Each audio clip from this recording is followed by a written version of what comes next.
But I don't know anybody on November 29th, 2020 who said the healthcare system is just perfect. You know, we really don't, let's not muck around with it at all. It's fine for patients, it's fine for providers, doctors, nurses are all pretty happy doing their work. They're their best selves every day.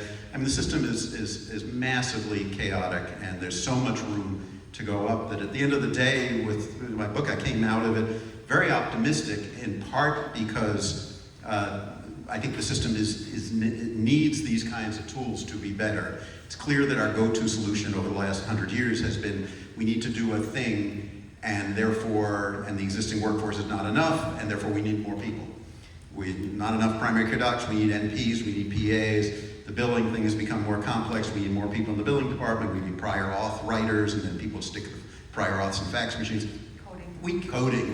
We can't do any of that anymore. We can't afford it, and we can't even find the people. So the time is right for these tools. The tools now are good enough to make a real difference.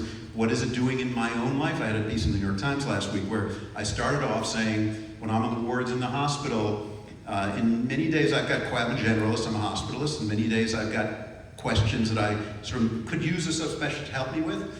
And so what I hope for is what's called a curbside consult, which means I happen to run into my favorite infectious disease doctor in the cafeteria, you know, can I run a case by you? And now I get 10 to 15 curbside consults in the morning, but I do it using AI rather than being dependent on the serendipity of running into my favorite colleague. So we're all using AI, whether it's using Gemini or GPT or Open Evidence or other tools like that. We're all using those tools to get better information, essentially subspecialty level information for generalists like me. Most of us are using an AI scribe. Most of us are using AI to summarize patients' chart. 1 out of 5 patients has a chart longer than Moby Dick. If you remember from elementary school, that's 600 pages. The idea that I'll be able to review it in 3 minutes is a joke. To me, this is all really important, but it's training wheels. It's getting us familiar with and comfortable with using AI in a clinical setting. But those are singles. The real home run here is all decision support.